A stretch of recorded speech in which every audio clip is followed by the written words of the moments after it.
Hi, my name is Jill. I am going to present my project to you. I apologize for my voice. I am sick. I'm going to use screen record to kind of go back and forth between the PowerPoint as well as the video so you can see me as well as see the slides of the presentation. So give me just a moment here to share my screen. All right. Okay. So we're going to start with communication styles. I would like to point out that my mom and my dad were divorced from a young age. My mom is of Caucasian and Jewish descent. My dad is Caucasian and was adopted by an African-American family. So there's a couple things that I want to point out from that slide. The first being the communication that I experienced. My dad modeled passive aggressive and aggressive communication. He was Italian and did talk loudly with his hands a lot. But his communication style was arms folded, look away. You couldn't really tell if he was mad or sad or angry or what was going on. You didn't know what you were going to get. Versus my mom, she was very assertive. She was a very kind, loving, gentle person.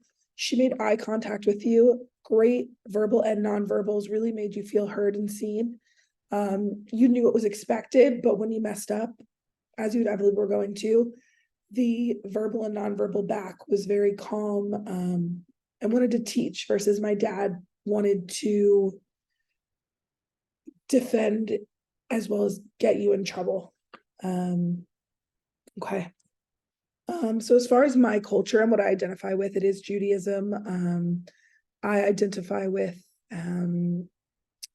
the three biggest things I'm proud of are Tzedakah, Tikkun Olam, and the charitable project. I experienced from a young age going to Hebrew school twice a week from kindergarten all the way to 12th grade. I was taught Tikkun Olam, which is repairing the world. I was taught from a young age how to take care of this earth and recycle and plant trees and respect the place I live, as well as Tzedakah, which is charitable giving, which came into my Bar Mitzvah project. As a 13-year-old, you're asked to create a community service project and carry it out start to finish.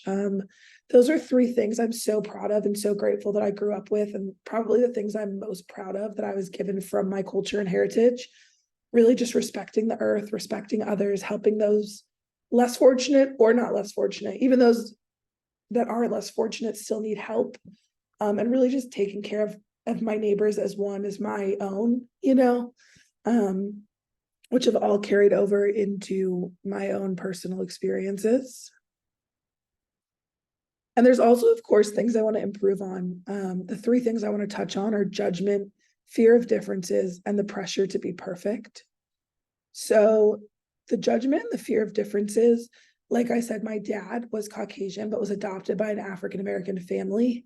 And even though they were African-American, they definitely taught that other African-Americans were to be feared, that if someone looked different than you, they should be judged, they should be feared. If you were to ask me right now, do I feel like I have this biasy or this tendency to judge others based on the color of their skin, I would say no.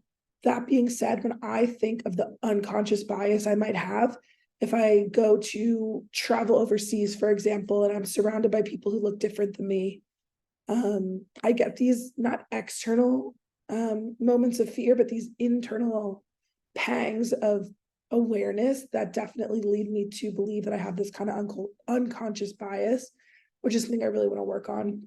The other thing on that slide was the pressure to be perfect and perform.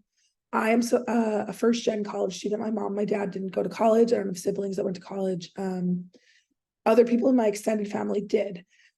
Being raised Jewish, I was taught that you were perfect in school. You got good grades. You played an instrument. You showed up for others. You took care of your like just so many vast things that carry with me today. Like I have a pressure that I put on myself to be perfect. And I also externally sometimes expect others to be perfect as well because of how I was raised in that sense. Because of that, those are kind of all things that I really want to change. The next thing I want to point out is the stereotypes towards my two cultures. For the purposes of this project, I chose to talk about Caucasian and Judaism, as those are the two things I guess I feel most connected to. The Caucasian experience or stereotypes are that I see are that they're judgmental, they're arrogant, they're financially stable and well educated, versus Judaism, the physical traits of large noses and large ears, and that they're greedy and frugal are kind of things that I've learned were stereotypical. Oops, give me a moment.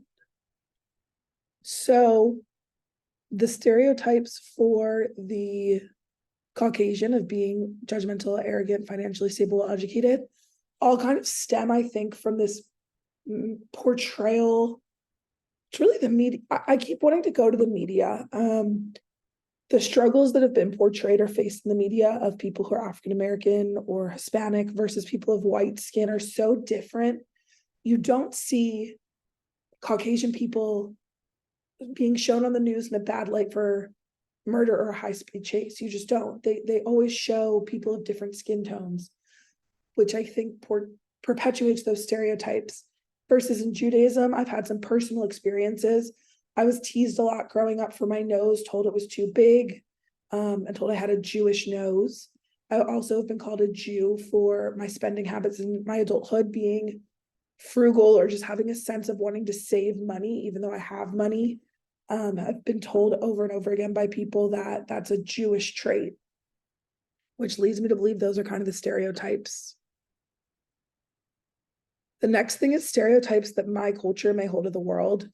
In Judaism, I think a lot of overarching stereotypes is that Palestinians are all bad. People want to see the Jewish people eradicated. People from the Middle East are dangerous. And then in my Caucasian culture, the stereotypes held of people who don't look like me are to be feared, or people who have darker skin have more challenges. This is so prominent right now with the Middle East conflict that it's hard to talk about. As someone who's traveled to Israel and has experienced just the culture so much. And I can also firmly believe and state that there's this black and white thinking going on. I think overarching all cultures have it, that people assume that the stereotypes of Jewish people is to believe that all Palestinians are bad. People from the Middle East are terrorists, things like that, that while I don't personally believe, I think the overarching stereotype that Jewish people may have is that. And same with the Caucasians. I think so many people have unconscious biases, is what I've gathered, that even though we don't outwardly believe that we are racist or that I'm racist or that I have this thing, I still think a lot of people in white bodies believe that African Americans are to be feared. If they were to walk into, I'm sorry about that. If they were to walk into a room of all African Americans and they were the only Caucasian person there, their alert might go up. They may be heightened and fear that large group of people.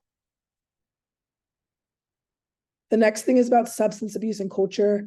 I'm going to briefly glance over this as it's something I'm still working on. In Judaism, people who drink, wine is incorporated often into celebrations, into religious holidays, into especially like the religious holiday of Passover, for example. You drink many different times throughout the Seder. In my own personal experience, in my family culture, alcoholism runs rampant. My father's side of my family believes if you don't drink, there's something wrong with you or you're a loser. I personally am sober. A couple of years now, I have had my own struggles and experiences around substance abuse. And the messaging that I get from my father's passed away, but the messaging I get from his side of the family still is that there's something wrong with me or I'm a loser for not drinking. They really view alcohol as something that is prideful, gives them pride. I can hold my beer, I can hold my liquor, things like that. The last couple more slides, how my culture perceives counseling. I was told that seeking help is a good thing for my mom and that seeking help makes you weak from my dad. I was taught that counseling should be used often, even if you're not in serious crisis, from my mom. and that counseling is something you should only seek if you are ready to jump off a bridge. From my dad, I got such mixed messaging and growing up. I think Judaism in general views counseling as neutral.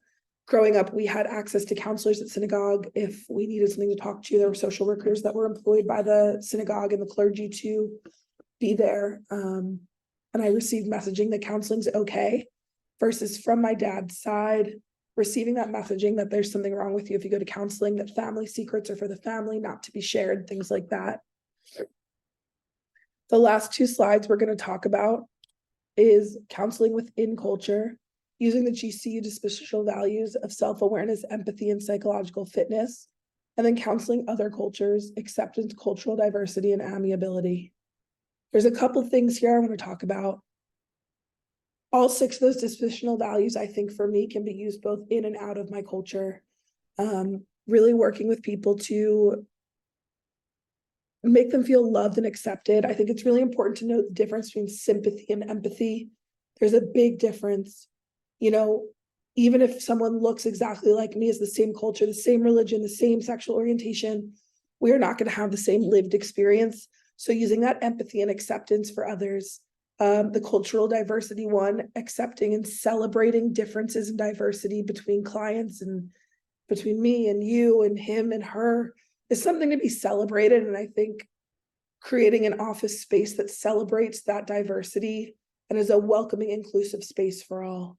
And then lastly, the psychological fitness for myself, keeping up with my own therapy, my own self-care, my own mental health work, so that I can show up as the best and most competent and equipped ethical counselor I can be. Thank you very much for watching this, and I appreciate it.